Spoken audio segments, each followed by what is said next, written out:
People often imagine that castle walls were just left as bare stone, but in fact they weren't. They were plastered, painted, and decorated.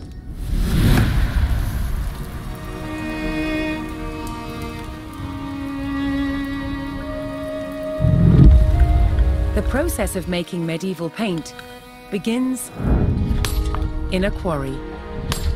This is a sandstone with a really high iron content. In it, we find pockets of ochre.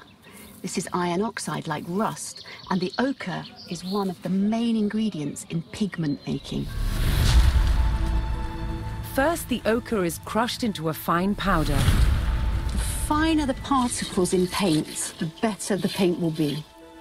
Once ground up, water is added. Then the mixture is sieved. This is the exact opposite of making pasta at home. At home, when you sieve your pasta, you then keep it for your meal. Here, what's going to end up in the sieve will be discarding.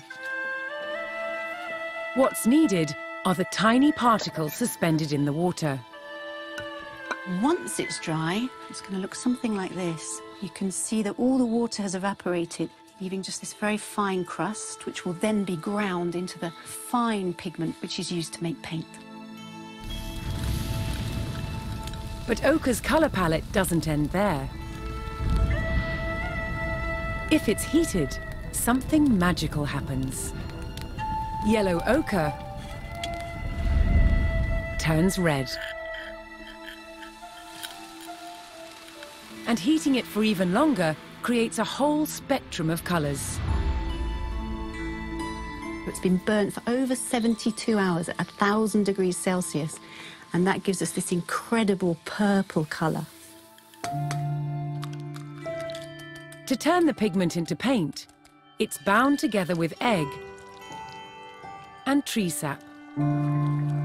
A popular motif in the Middle Ages was the use of stones and roses. That's where you paint on blocks of stone to make it look like you could afford to pay stonemasons to produce dress blocks of stone and then decorate them with 5-petaled flowers. So, medieval castles were far from the gloomy places we imagine today. They were full of colour and light.